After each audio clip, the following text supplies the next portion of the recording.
Good morning. I'm seeing some of you for the second time, which is fun. You experienced probably on the way over the time warp effect of morning on a college campus. I came up here about 10 after 9. Can everybody hear me? Right? 10 after 9, I was telling Jeannie and Scott, there was actually not a single human being in sight. It was like, did I not get the text about the natural disaster that has caused the evacuation of the college? But here you are in a heroic way coming out, bucking the time warp. So I thought I would just say some things to remind you essentially of what's in Division 1, and then maybe you can think of questions or things that you want to talk about later. Division 1 is the humanities. As Rob said at Williams, we often say it's the humanities, except history and philosophy are in Division 2. It's just a thing that we do. We haven't ever figured out the reason for that, but that is the way it is at Williams. So in Division 1, we have, I guess I decided we could divide it up into, there's culture, what I these days call culture study, and there's culture creation, and there's language study. And I think that those are three separate, those are three separate areas. All departments and programs in Division 1 do what I would call culture study, studying the art, or what I call expressive culture, studying the things that people have made and make. That ranges in the Williams, the extraordinarily rich, large faculty that we have at Williams. So that ranges from 3,000-year-old Chinese poetry to contemporary American novel writing to traditional African architecture. So what's culture study about? Culture study is about, you know what it's about. It's about human experience. It's about lived experience. Sadness, happiness, the full and common lot of humankind. That's what we study in Division 1. So there's that. There's what we could call culture creation, which is such a vital and important part of our campus. And that is energized in the classroom, and also really a lot of it happens outside the classroom. And so people in the departments of dance and art and theater and music, and in my own department in English, the teaching of poetry and fiction writing. So those people are working with students in the classroom, and then in a really strong way also working with students outside the classroom as they make and participate in the making of culture.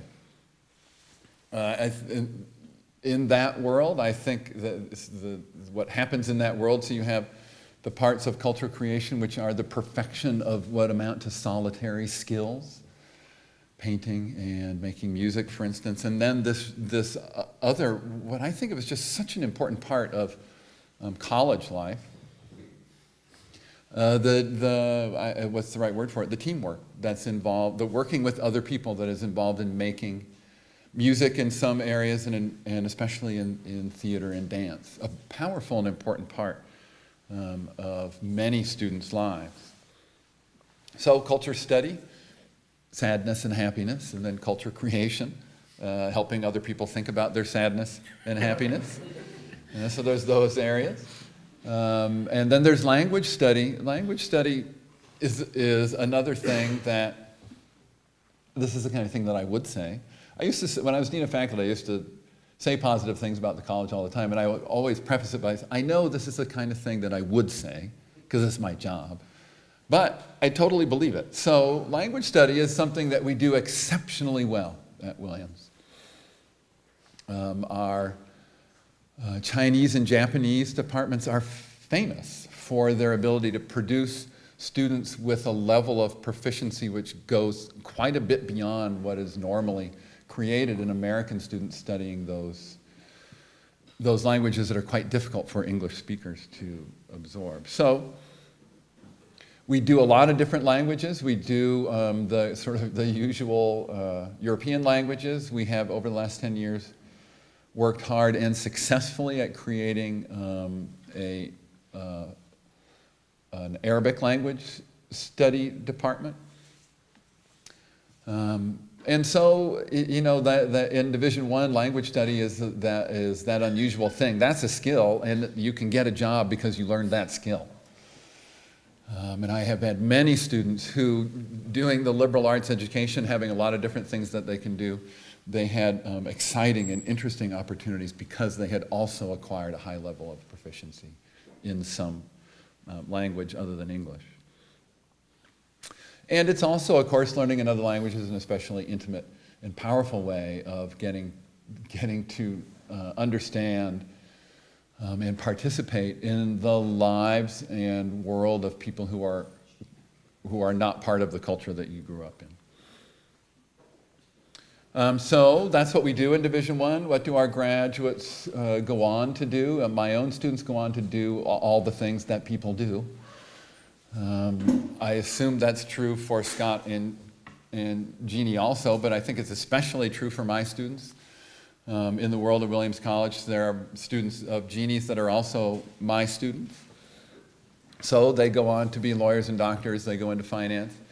Perhaps more of my students go into teaching well, what would be the right way to describe that? They go into teaching as a thing that they do after they graduate. Which is, I think, great for the young people that they end up teaching, and also a neat opportunity for them while they figure out what else they might want to do. So that's Division I. Hi, Division II.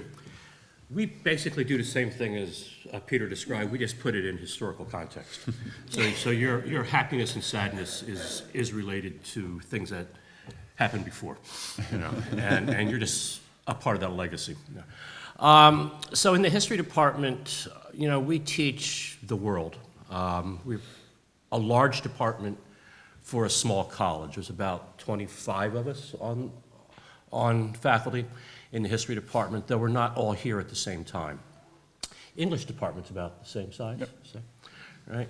But Division II also would include more social sciencey things than I consider history to be, and that would be econ, political science, sociology. I often forget that philosophy is in Division II. Yeah, there you go. I always thought it was in yours.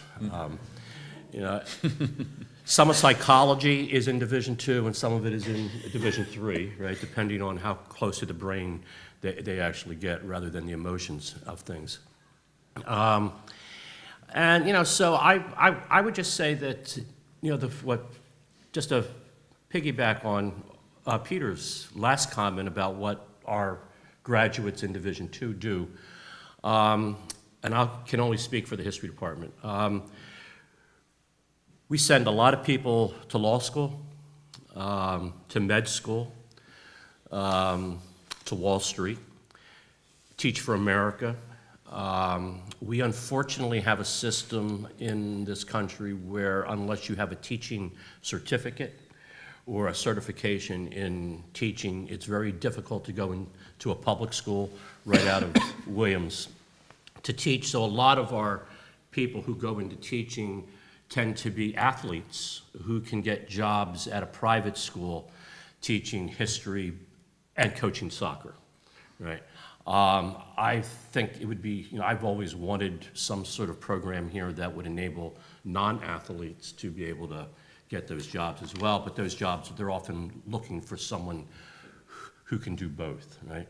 But a lot of our students go on to get teaching degrees afterwards. And you know, as far as people crossing boundaries, I think one of our most famous examples would be Toby Cosgrove, who was or is the head of the Cleveland Clinic. He was a history major, and he also did Bill Clinton's heart surgery. Right? And so you can be a history major and you can be a heart surgeon. You know, it's just a matter of what you do with your history major. We basically try to teach our students how to read critically, how to write, and how to write critically and fluently. In the history department, we have an honors thesis program. It's a year-long program. Students select topics, they work with advisors, they write a thesis, which I think unfortunately have gotten too long, but so they're going now like 80 to 120 pages. I would prefer under 100, but whatever. You know, that's just the trend. But with those theses, many of them have a writing sample that when they apply to law school, it's a very good, polished writing sample, the same as those who go on to grad school. And it is nice to know that over the years that I've been here, a good handful of my students who were history majors here are now my colleagues in the field of history. I've read their books, I've reviewed their books, and so on, and we see each other at conferences and so on. So that's pretty much for Div 2 in a nutshell of what we do, and be more than happy to take more specific questions later. Jeannie? Great, so I'm here to represent Division 3, which is math and science generally. So mathematics, statistics, computer science, biology, chemistry, physics, geoscience. Who am I missing? Astronomy. And sometimes psychology, depending on whether or not Division 2 wants to include them. Which is a little confusing. But I think unlike maybe the other, I'm just thinking what I can add in addition to what my colleagues have already said, and I think maybe some of the differences I'll point out. I think a lot of the same things still hold. Our courses and our intro levels tend to be a little bigger than what you would see in the other two divisions. So it's not unusual to see an intro chem class at 50 to 75 students, but that's balanced, that's the lecture section, that's typically balanced by having small lab sections to go with it. And I think that's probably one of the things that stands Williams out compared to some of our peer institutions and especially bigger universities is we do really value close faculty-student interactions, certainly in the sciences, but I think that's true campus-wide. And so, students really get an opportunity to work closely with faculty directly. If they were doing science at a big university, they would maybe be working in a lab with other grad students, but it would be very unusual for them to actually interact directly with the faculty, and that's something that we all really value. I mean, as faculty, we chose to come to Williams because we wanted to work closely with undergrads, and I think there's really some unique opportunities to kind of influence them before they go off and do great things, right? I always take a little bit of credit when they go off and do something really great in grad school, because like, I taught them that, But, so, where do they go after they leave Williams? They go to the top graduate programs, PhD programs, master's programs, they go to med school. My majors, right, our graduates are going to Facebook, Google, Apple, Amazon, so much so that it's sad sometimes to see our top students go to these places, because why wouldn't they? It's a great job. But we're seeing actually a little bit of a decline in students going to grad school in computer science because it's just it's so appealing to just go get one of these great jobs right out of undergrad. We all do. I think one of the things that really makes Williams unique in the sciences as well is we have a fantastic summer science research program. So a lot of our faculty have grants from the National Science Foundation, NIH, other places, and oftentimes the overhead, there's a slice that comes off the top of the grant, and at big universities that goes into, I don't even know where it goes, right? It goes back to the university. At Williams, that actually goes right back into this fund that we then use to fund summer science research students to stay on campus and work with us. And this is really a wonderful opportunity. It's an 8 to 10 week thing. There's about 200 students across all the sciences who stay and do research with faculty, and it's really, really a fantastic opportunity both for the faculty and the students to get involved in some really interesting things. We often publish with our students, journals, articles, and then go to conferences with them, which is also a fairly unique opportunity that most undergrads would not get. And I think generally just the opportunity to do research here with the faculty is something that everyone in the sciences really, really values. We also have a year-long honors thesis program, and some of the documents, the theses that they produce are really equal, if not better, than some of the master's theses that I've seen at other universities, and it's really impressive what the students can accomplish in just a year's time. And it's truly, they work. It's independent. I mean, they really kind of dig in and really solve this problem on their own, and it's really, really great to see them progress through the year and learning everything they need to learn. There's a lot of interdisciplinary work, which is also something that I think we all really value. So just in my department alone, there's 11 of us in computer science, and we have people who collaborate with the art department, environmental science, econ, Africana studies, psychology, math, English. I mean, so it's just really, it's great to be able to say, hey, I have this new idea. Let me walk across campus and talk to someone in psychology about how this would work. I've been doing some work in the Environmental Center, and that's involving all sorts of people from across campus to try to understand how to visualize energy in a kitchen and then influence people's behavior. I don't know anything about people, right? So this is why I have to go talk to some of my other colleagues to figure out, I don't know how to measure people. I can measure a computer, but don't ask me to understand someone's behavior. But you know, I won't say much more because I do want to give you time to ask questions, but I think the last thing that I think really stands our graduates apart, or sets them apart from their from other places, is their ability to communicate. And so I always tell our students that in addition to writing computer code in my class, I actually have my students write papers about their code in English, not in Java or C++.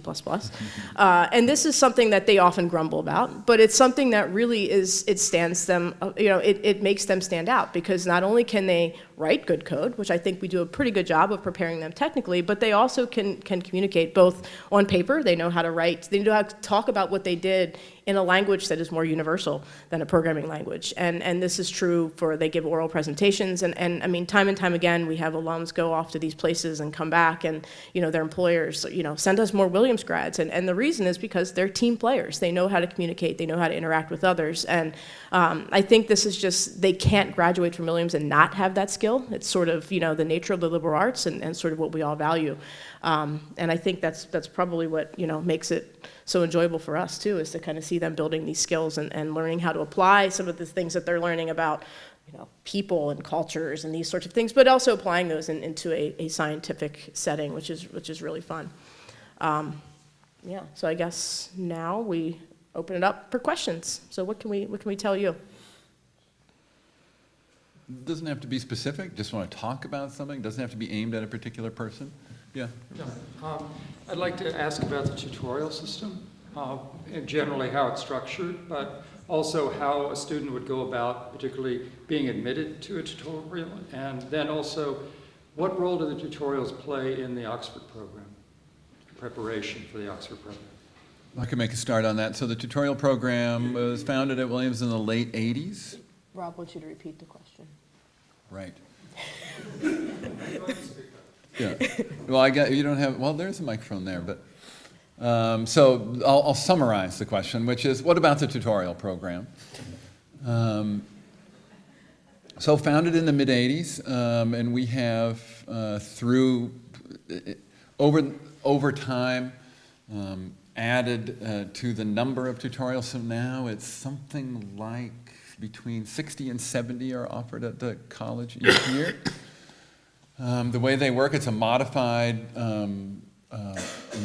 Oxford tutorial system. You have 2 students and a professor. The way it works in almost all tutorials, though some in Division 3 have different ways of operating, and maybe Jeannie can talk about that. You have a student who writes a paper for the week, and you have a student who responds to that paper. In my own tutorials, I strive not to speak for the first 40 minutes or so. In my own experience, I remember the first tutorial session I held, it started and I thought, essentially, oh, wow, this is a great idea. And I often think that you could use almost anything as the subject matter of a tutorial, because the thing is, it's a student who has written a paper and is responsible for delivering it, and you have another student who's going to respond to it, and all the work really happens there. Getting admitted to a tutorial, you just sign up for them.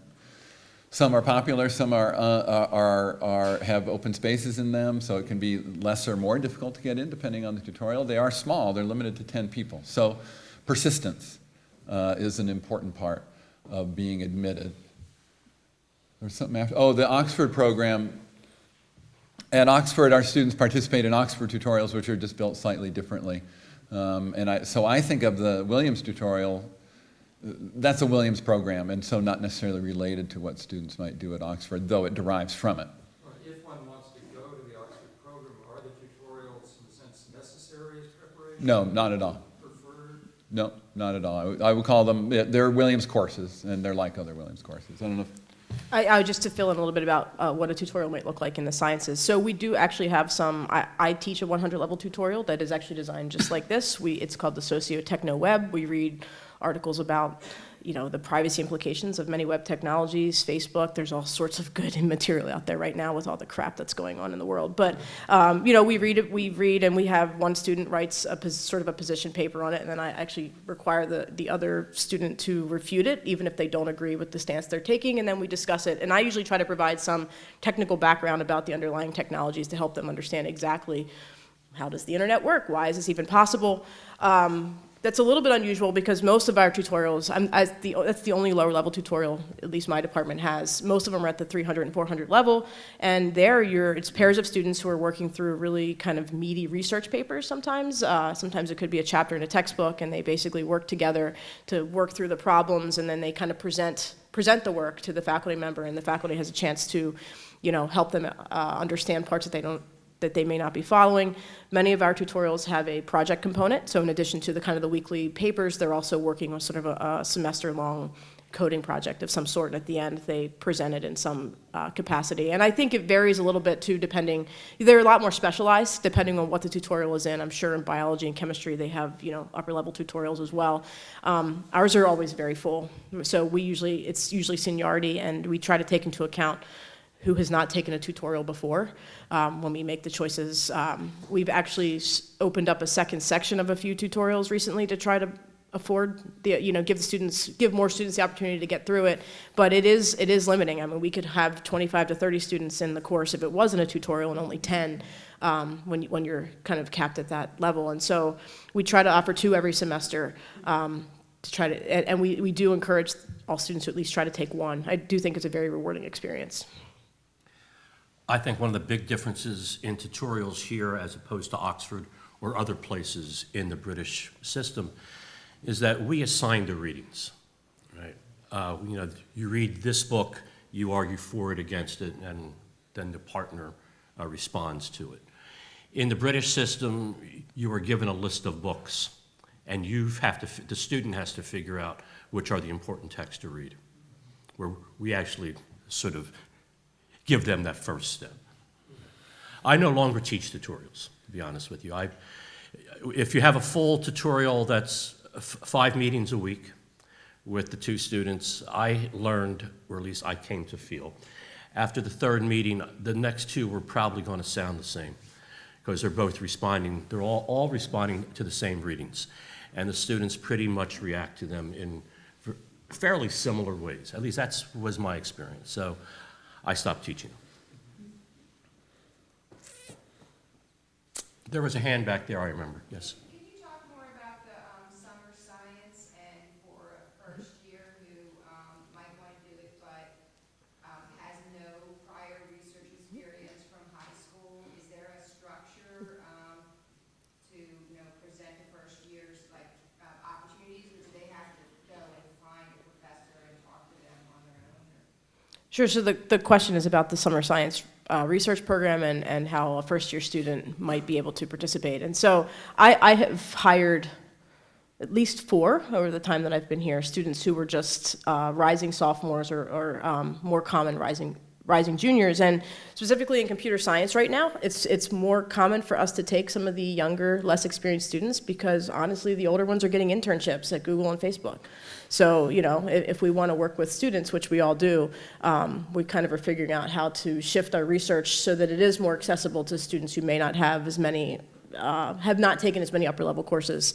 They do need to talk to faculty individually. So we've now, because there's been a lot of demand for people who want to work with us, we now actually have kind of it's not really formal, but it's more formal than it used to be, an application process where they have to sort of come and talk to at least 3 of us, and then they submit sort of a form that sort of ranks who their preferences would be to work with, and then we do our best to try to match, make sure everyone is going to get to work with someone that they're excited to work with.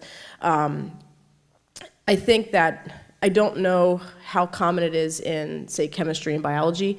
I know it's possible, but I don't know what skills they would need, if they would have enough after just the intro sequence, or if they would have to wait until they finish their 2nd year. But it really varies on, every faculty member is doing different research, and sometimes even on a year-to-year basis, it could change.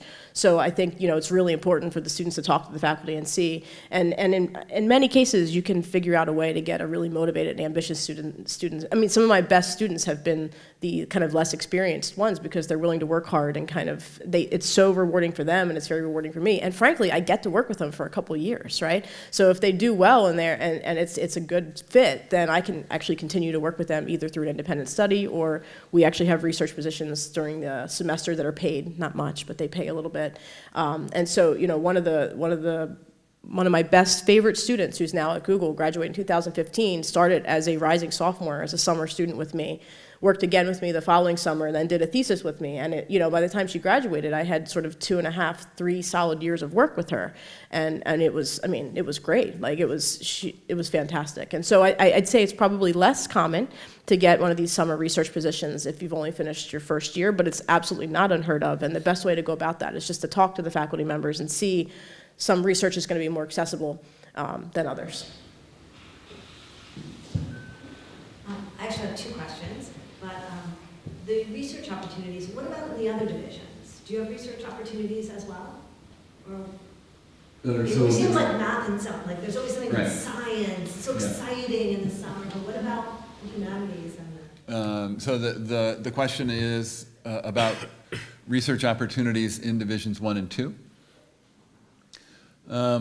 Yes, there are, and there are an increasing number of them. There are sort of college-sponsored programs that students essentially apply to, and then they're matched up with faculty members, and that there is summer research that happens there in both Division 1 and 2. There are it's I don't know how Scott might have an opinion about this. It's somewhat frequent in Division 1 and more frequent, or maybe even much more frequent in Division 2, that faculty members have students work with them in the summer in a way that's quite similar to summer research in the sciences. That is, and that students are just involved in some way in an ongoing project, whether it's helping faculty member with some phase of accumulating material or dealing with material that's been built up, or working on secondary literature. And I've had students. I once had a melodrama. I don't know. It wouldn't benefit all of us for me to explain this project in great detail, but I was working on late 18th and early 19th century theater. And not famous plays, less famous plays. So I had a student who would go to the Yale University Library and read plays, and then write down things about what they are, and created this sort of database of all these plays. So that would be something that a student might do with a person in my own world. I've used research assistants in the summer in 2 ways, and the first time I used them, it's a program that is funded by the college. I apply for the money that the college would give to the student, okay? So I forget what it's called, like the class of something fund. And the student is paid a decent salary for the summer, about $4,000, I think, which is a good summer job. And they're also provided with a dorm room. And I think they're on their own as far as food. Okay. So the first couple times I applied for that, and I had students who I needed some help finishing up a book I was working on. And so they would track down some footnotes for me, or they would look in the archives for certain sources and so on. And after the book was done, I decided really that the best use of student help for me was not necessarily helping me with my own scholarship, because only I really know what I'm looking for, right? So what I've done is I've used a number of students over the years to help me develop new courses, because I figure that the students help, they can tell me from their side of the desk that these materials will work in class, these won't, they're too complicated, or they're just weird, and so on, or they're way too long, we'll never finish this, and so on. So I had a student last summer who helped me develop a course that I'm teaching now. Okay? It's a senior seminar on the transition from manifest destiny of the U.S. moving to the West Coast to the building of the empire in the Philippines and Hawaii. Okay. And it just so happens that historically, Williams College has a very close relationship with the history of Hawaii, okay? In the sense that when the American Board of Foreign Missionaries was founded here in Williams College, which is what the Haystack Monument is all about, as well as the mission dorm. And part of that mission dorm is named Armstrong, named after Samuel Chapman Armstrong, who went to Williams, ends up in Hawaii as a missionary, and would eventually found schools in Hawaii, and then comes back to the mainland and is the founder of the Hampton Institute, which is after the Civil War, in which he opens a school to train newly emancipated African Americans and Native Americans, right, in vocational training. And his most famous graduate was Booker T. Washington, who then followed in his footsteps to open up his own school. Okay? So the Chapin Library is full of Armstrong's papers, okay? And it's also full of all these books on Hawaii and the Philippines. It has books, it has all the speeches of Teddy Roosevelt on taking the Philippines. It has speeches on Roosevelt's opponents on why we shouldn't take the Philippines or why we shouldn't annex Hawaii and so on. And so over the summer, she would pull all these documents from the Chapin, and then she and I would meet in the Chapin every other week, and we would go over the documents. And we would together figure out what would fit or what would work in this course that I'm teaching right now. So she's taking the course. She's also writing her senior thesis using all of these documents, these primary documents that she found in the Chapin. And so she's now comparing a school in Hawaii with the Hampton Institute. And we'll be going to Yale to use their archives and other places that have the rest of the remaining papers. So, I mean, and we developed a great relationship. She wants to go to grad school. It's hard to encourage people to go to grad school these days because of the job market. But as I told her that by the time she finishes grad school, my generation of scholars will be close to retirement. So there might actually be a job open somewhere. Can you talk a little bit about the advising system and how that evolves over the years? I understand that they have advisors now, but help us with the journey over the next 4 years and how they get and interact with advisors when they change, what that looks like. So there's a question about how advising works. So you can correct me if I'm wrong. This is my understanding of how it works. Students are assigned a first-year advisor. I believe in recent years they've tried to make that pairing better in the sense that my understanding is it was somewhat random-ish, 10 years ago or so. But in the last few years, they actually now have a bit of a matching algorithm where they actually say, students specify their interests. One of the common things is they also often specify lots of interests, but, and then they try to find someone who has something in common, a faculty member who might be in one of those areas. And I think they even go so far as to say, allow students to specify hobbies and things. And so they might even find an advisor that has I think there's a little bit of that goes into it as well. You basically, so we are encouraged to contact the students over the summer. To be honest, half the time the students are so ambitious that they contact me first.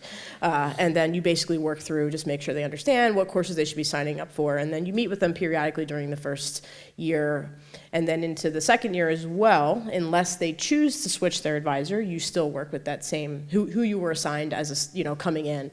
At the end of their second year, they will declare a major, and at that point, they will either be assigned an advisor in that unit, or They choose one. kind of choose. For us, it's it doesn't matter who signs the form. We then have a different process where we try to balance out who's actually doing the advising. But you have an advisor in your major or your majors if you're a double major, and then at that point onward, the students interact directly with that person. I will say though, it's pretty common for a student who has an advisor in some other discipline initially as a first year student to come and talk to us and say, look, I have this other advisor. I just want some advice on what I should be taking. And so I still advise, okay, yeah, if you're thinking about majoring in computer science, this is how you should be thinking to structure your schedule. And so even though officially I'm not advising, I think that's pretty common and accepted, is that, talk to whoever you need to talk to, and then when you meet with your actual advisor, it's more of a conversation about, okay, this is what I need to be doing. So I feel like it's a fairly flexible program in that regard. I think that, so we have this sort of assigned advising system, and in terms of how our advising relationships evolve over the years, in my own experience, I'm sure this is true for Scott and Jeannie also, there's a kind of take from that system. That is, there's, typically for me, it's like 1 out of 3 of those people find me an interesting person to talk to in a kind of ongoing way, and the other 2 find other people like Jeannie and Scott that they would like to talk to. So you have those people. And then I just have a lot of people from classes, frequently 100 level classes like the class that Henry is in,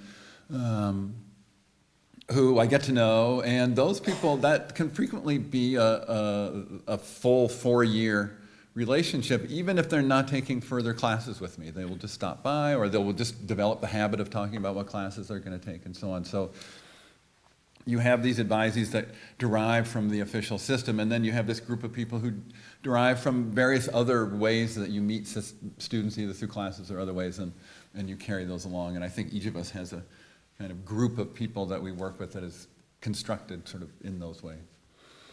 And we advise things, we advise about things that aren't necessarily just which courses to take, right?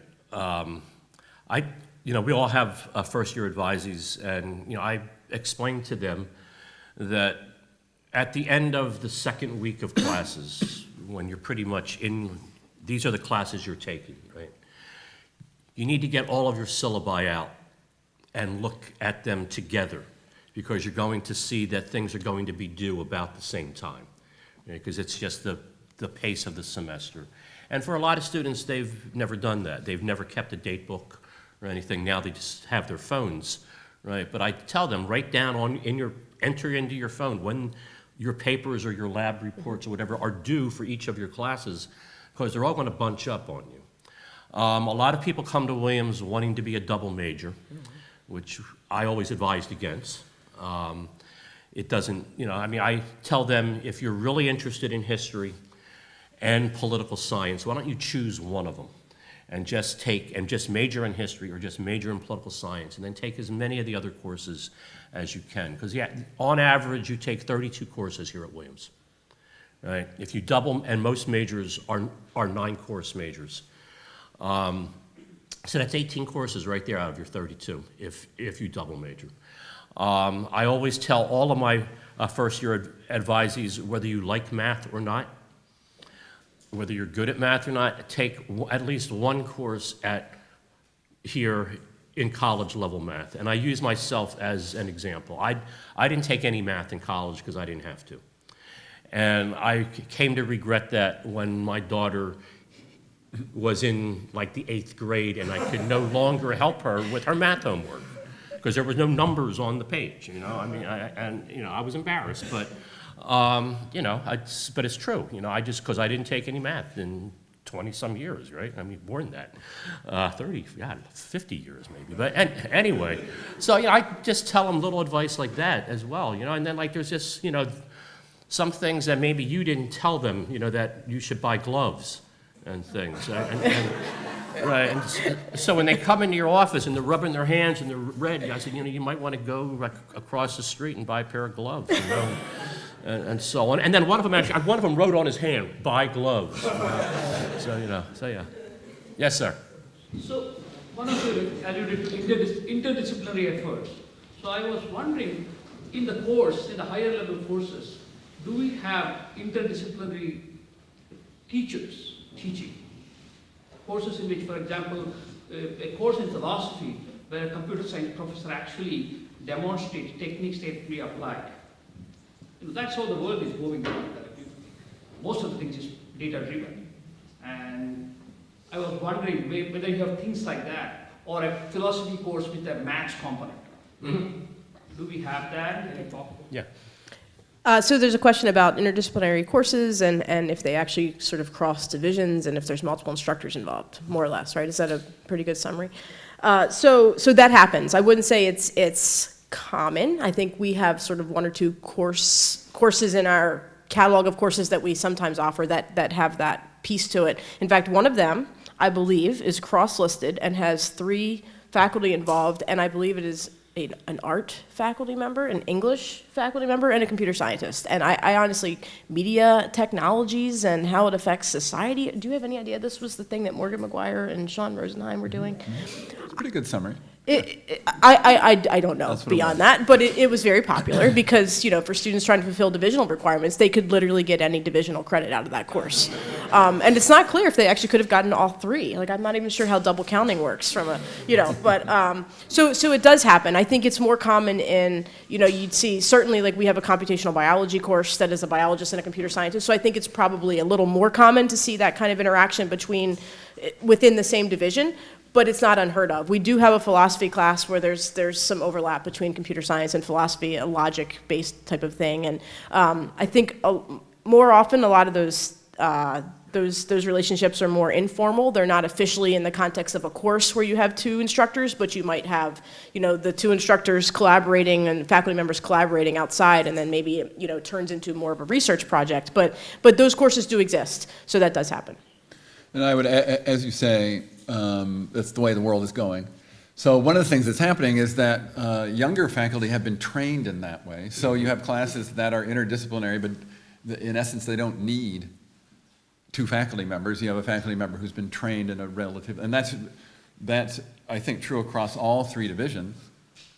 Very much true in Division 1, where almost all newer PhDs have a strong interdisciplinary feature to their training, and so their work and their classes is naturally significantly more interdisciplinary, I think, than it used to be.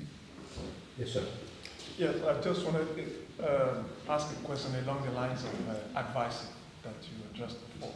I wanted to know, during the progression of the students through the school, at what point did they have career advising? Career advising. The question is about the career advising system. When does that happen, or how does that happen? As Rob mentioned, I have a long administrative history at the college. So actually, it was 10,000 years ago, but I once supervised the Office of Career Counseling. I'm not sure that's relevant because it was 1,000 years ago, but that's an area. This is true of many other colleges of our type. We've gotten a lot better at that in the last 20 years, and especially in the last 10 years. So the way students come in contact with that office is through outreach from that office. They'll hear from that office through things in daily messages or email that they get or programs that are being put on that they might go to. And that, in our current world, that work, they will have programs that are for first-year students, for sophomores, for juniors, for seniors. The opportunities for internships and summer work away from the college has just increased really dramatically, both because the college funds those kinds of opportunities and also because, as many of you know, there's a lot of businesses that have gotten interested in having students as work in their world after junior year and then move into a job after senior year. Very common in the finance or investment banking world, for instance. So anyway, that office will work with students all through their time at Williams. And again, the way they get in contact with it is either they're interested in it and they go over there, but there's a lot of outreach from that office these days. So they should be hearing about it, sort of in the course of their daily business. Yes, sir. I'm interested in study abroad, and specifically, our daughter is looking to major in science like bio. So I'm just curious, what are the language requirements to study abroad in a non-English speaking country, and how would it work trying to take high-level technical courses in a foreign language? From what I understand, Rob, should you repeat the question? the question is study abroad, and you specifically are concerned with those who are in sciences, and if they go to Spain, whether they have to speak Spanish or whatever. Most of our study abroad programs hook them up with institutions that teach in English. They may live with a Spanish family in case they go to Barcelona, if they're allowed to anymore. But you know, they may live with a Spanish family. Their Spanish skills are up to them. And they will certainly improve, but their classroom instruction, for the most part, will be in English. Just to piggyback on that a little bit, for our students, there are actually a couple programs that are like, you know, it's a little bit harder to get computer science credit studying abroad because it's hard to imagine a computer science class being taught in a language other than English, I think, for better or worse. It's just how it is. So our students will either plan ahead and actually look to figure out if they can take a semester off, which they often can, as long as they plan ahead, where they can, you know, and they might be able to get other requirements out of the way. Or there are actually a few programs that are, like one of them is, a big one is in Budapest, and they can go and they'll be taught in English, but, you know, we already have a relationship with the program, so we kind of know how things work, and it's kind of easier for us to give transfer credit for those courses. So I think the two options, if you're a science major, are really to try to figure out which programs are approved is the wrong word, but recommended or have a better reputation for actually being kind of, and students will often find that the courses they're taking abroad are far easier than Williams courses, and so that's the other thing, is they can talk to us and figure out which programs are actually going to give me like a good experience. And if the experience they're trying to get is not actually sort of academically rigorous, but is more, you know, culturally immersive in this other country, then maybe the best thing is for you to not take that science class and go and study, you know, Spanish and do all kinds of other things for a semester. And I think that's usually the conversation I have with advisees is, what are you trying to get out of this? Do you really need computer science credit when you're going to be abroad? And if not, you have more options. Right. And, you know, most of the time the sciences are a little tricky because of the sequential aspect, but generally once they get through the intro sequences, there is more flexibility. And as long as they are, you know, planning ahead a little bit, they can usually make it work. Right, so it's a good opportunity, let's say, for your student that she goes to Spain or Italy or wherever, right? And she doesn't take the sciences there, but she fulfills her Div 2 requirement of so many history courses, or a Div 1, take a literature course. And so she gets her study abroad experience and studies other things than what she'll eventually come back and major in. Just following up more generally on that, how many Williams students go overseas in a career here? When do they typically do it, and how do they decide or structure that? It's about half our students go abroad. That percentage might be a little bit larger now. They almost invariably go in the junior year, and in fact have to essentially ask permission to go in a year other than junior year. Sometimes second semester of sophomore year, sometimes first semester of senior year, but that's quite unusual. The question was about study abroad. For the video camera, you all know what the question was, but you know, for posterity, for the archive, the question was about study abroad and just how that works. And we have a vibrant and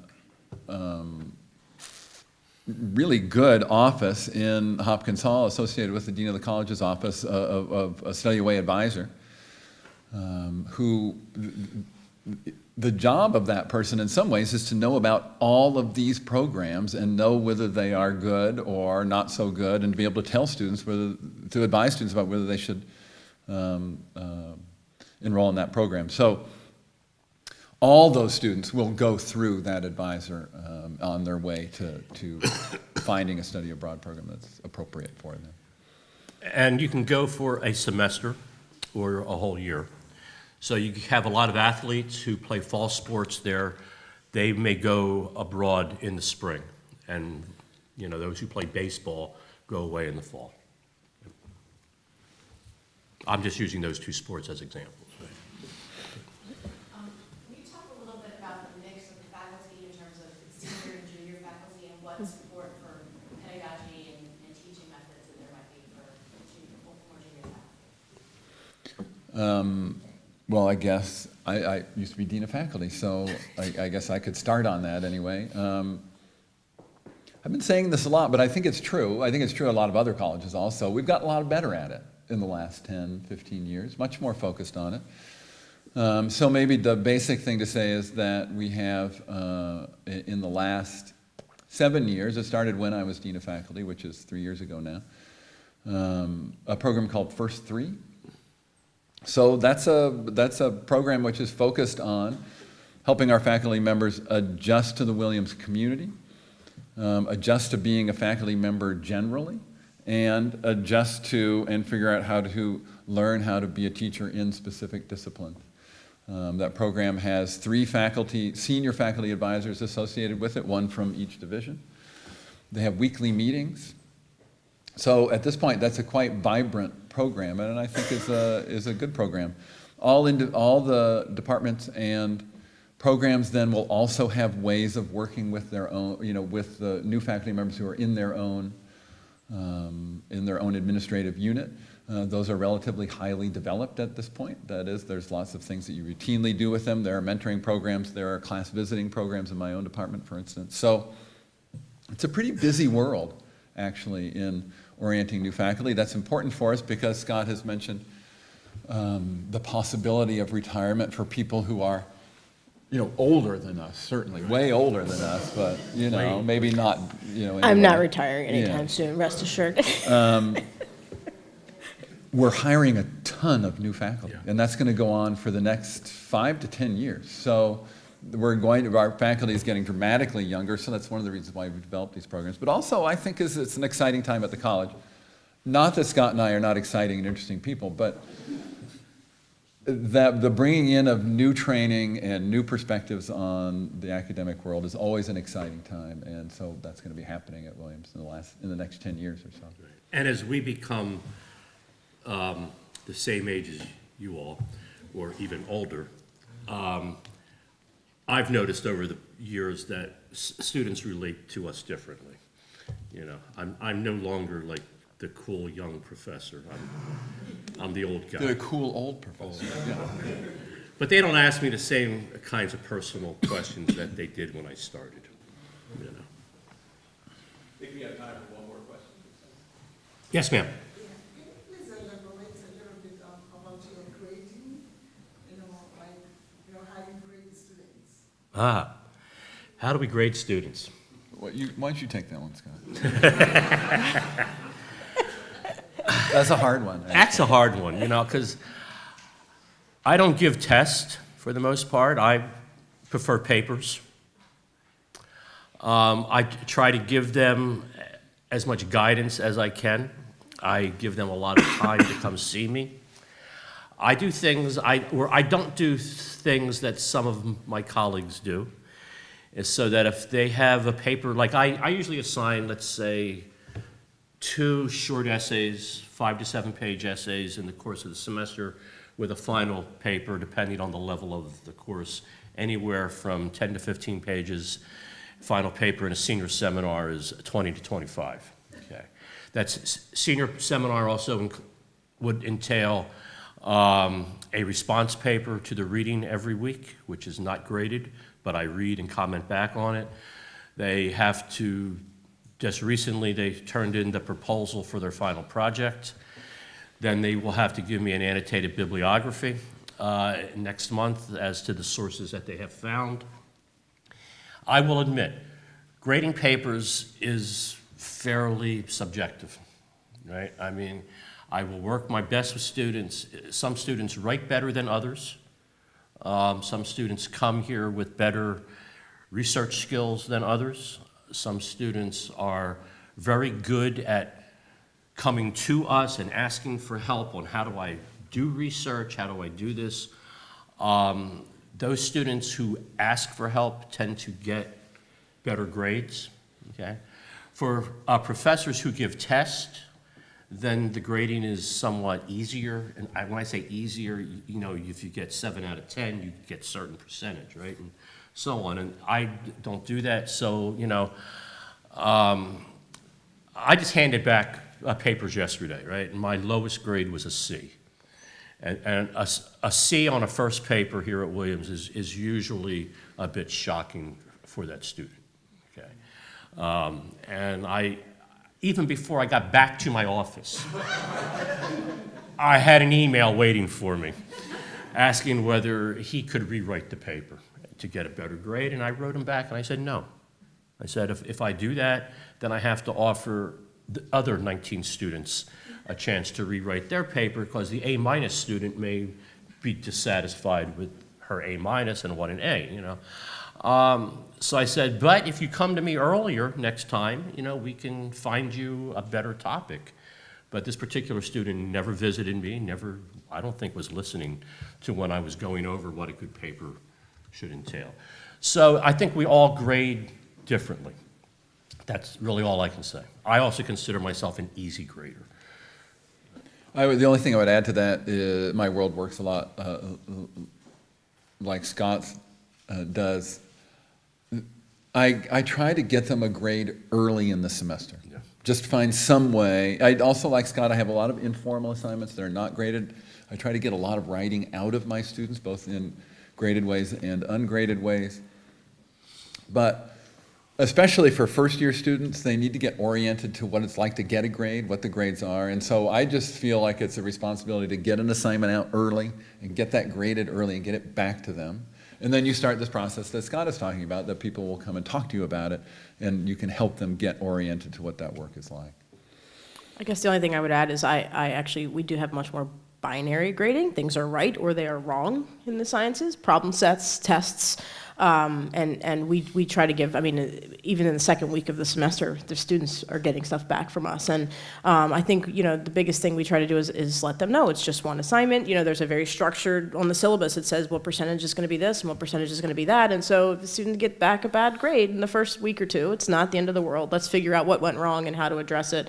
I think the scary thing in the sciences in particular, which tend to be, you know, build on previous topics so much, is if a student starts to fall behind early, it's a disaster, right? They dig a hole that they can't get out of. So it's really important to get them feedback very, very soon so that we can identify, okay, who's going to need a little bit of extra help? Who should we be pushing towards the TAs a little bit more? Who should be finding a tutor? Who should be coming to our office hours? So we try to identify those who may need a little bit more help early.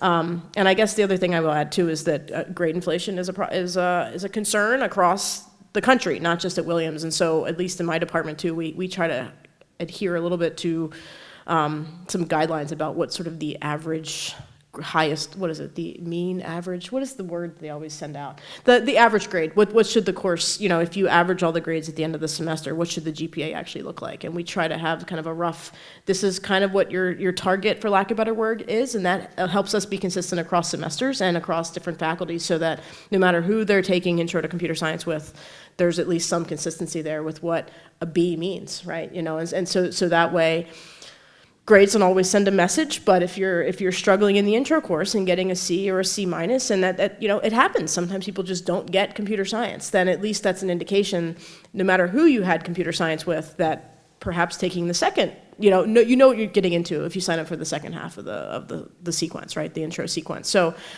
you know, that's a very loose guideline. I think there's semesters where I have a fantastic class and I end up, you know, my grades are higher than the target. And then there's times when it's the opposite. But having that helps us be more consistent across the faculty so that the students are getting at least kind of the same signals about what a B actually means in this course. And that's especially important, in my opinion, in the lower level courses, right? So that they understand, you know, you might be working a little bit harder than some of your peers in the next half if you were struggling more in the first half of this course, if that makes any sense. And if there's any advice that you can give to your students, tell them to come see us.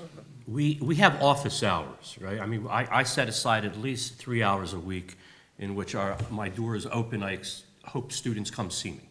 And if they can't make those office hours, then they just set up an appointment with me, and I do my best to meet with them, okay? Come, get to know us, and we will help you. They're going to have to get to know us when they want their letters of recommendation to go to law school or to med school or a phone call somewhere, you know. I have certain parameters, too, all right? I don't meet with students after 6, okay? I like to go home and have dinner with my wife. right?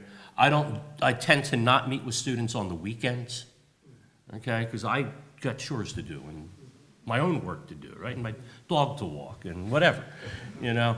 But between the hours of 9 to 5, every day I'm available, you know? And so you should let them know that, you know, an email. I tell all my freshman advisees this. I have a daughter who is finishing college. The one thing I told her, I said, I know that you don't use email with your friends anymore. You just text. And you probably keep in touch with your kids through text, if you have a phone, right? We don't do that. You don't want me texting your daughter. I don't want your daughter texting me, okay? But email is how we communicate here at college, right? And so I've had to tell all my students, you know, check your email at least once a day. And some of them come to college not doing that because they don't do it anymore, right? I mean, our generation, you know, we sort of grew up with email, I guess, right? You know, I text so slow with my index finger, you know, that you really wouldn't want me to communicate with you that way, you know? But please tell your students or your children, and I say students because when I went to Parents Weekend, that's what they would talk to us about. Or that's, you know, they wouldn't say your child, but your student. Just tell them that, you know, we're nice people, even if we're not always nice, but that, you know, that they need to establish a relationship, some kind of relationship with us. And that's one thing about a place like Williams is that we're professors.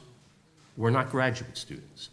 And had they gone to a big university or even small universities with more famous names on them, they would be taught by a lot of graduate students. Here, there are no graduate students in the history department that teach. We don't have graduate students, right?